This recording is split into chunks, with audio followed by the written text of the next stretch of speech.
Hello guys, welcome back to my channel. आज हम 12th class का second chapter sexual reproduction in flowering part का third लेके आए हैं, पार्ट थर्ड। ठीक है, देखो। Pollen grains of many species का serve allergy and bronchial affection in some people after leading to chronic respiratory disorder. Example asthma, bronchitis. जो हमारे पोलन ग्रेन्स होते हैं उसकी कई स्पीसीज इतनी खतरनाक होती है कि वो एलर्जी भी कोज कर सकती है। ठीक है, रेस्पिरेटरी डिसऑर्डर, अस्थमा जैसे सांस लेने में दिक्कत हो तो ऐसी ऐसी डिजीज भी कर देते हैं क्यों, पोलन ग्रेन्स। अब देखो, पार्थिनियम और कैरेटिग्रास। जो पार्थिनियम और जिसको हम कांग्रेस ग्रास बोलते हैं, ये हमारे साथ कहाँ say that come into India. India में कहाँ से आई थी, फॉरेन कंट्री से, जहाँ से हमने वीट का इम्पोर्ट किया था, वीट को लेके आए थे किसी दूसरे देश से, तो वहाँ से ये पार्थिनियम और कैरेटिग्रास उसके अंदर इसके पोलन ग्रेन्स मिलकर आ गए थे, बिकम अबिक्विटस, मतलब everywhere in occurrence and cause pollen allergy. और इसने फिर उसकी वजह से सब जगह ये फैल गई और उससे बहुत ज़्यादा पोलन एलर्जी लोगों को इसका सामना करना पड़ा।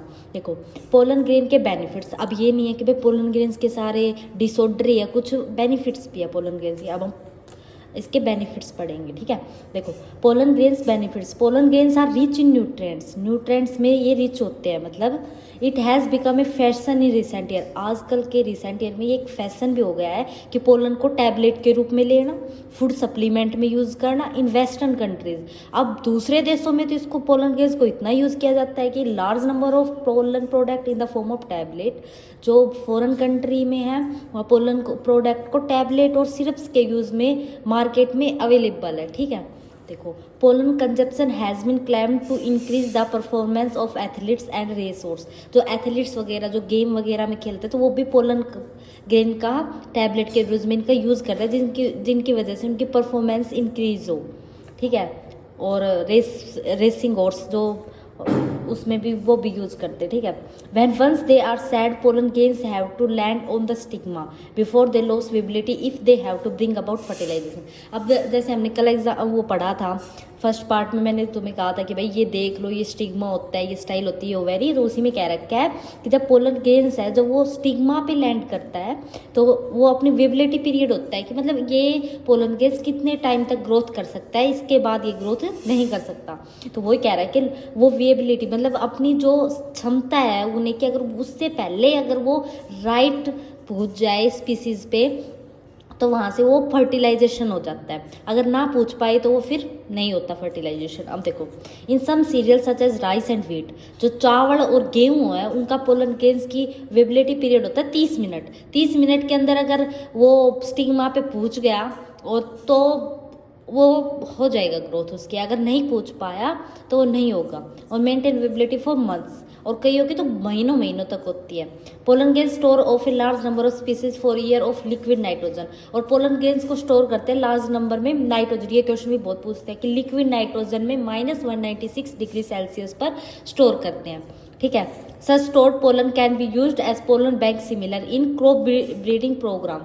ठीक है, पोलन बैंक को ऐसे ही स्टोर करते हैं जिससे क्रॉप ब्रीडिंग मतलब उसकी ब्रीडिंग को इम्प्रूव कर सके और लॉन्ग टाइम तक हम उस चीज़ को प्रिजर्व रख सके।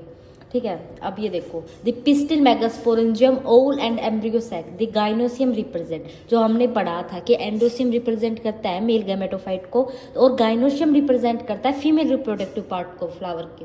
तो द गाइनोसियम सिंगल पिस्टिल। अब जब एक गाइनोसियम सिंगल पिस्टिल हो तो उसको बोलते हैं मोनोकार्पिलरी। क्या बोलते हैं? मोनोकार्पिलरी। द गाइनोसियम में have more than one pistil, एक से ज़्यादा उसको बोलते हैं मल्टीकार्पिलरी।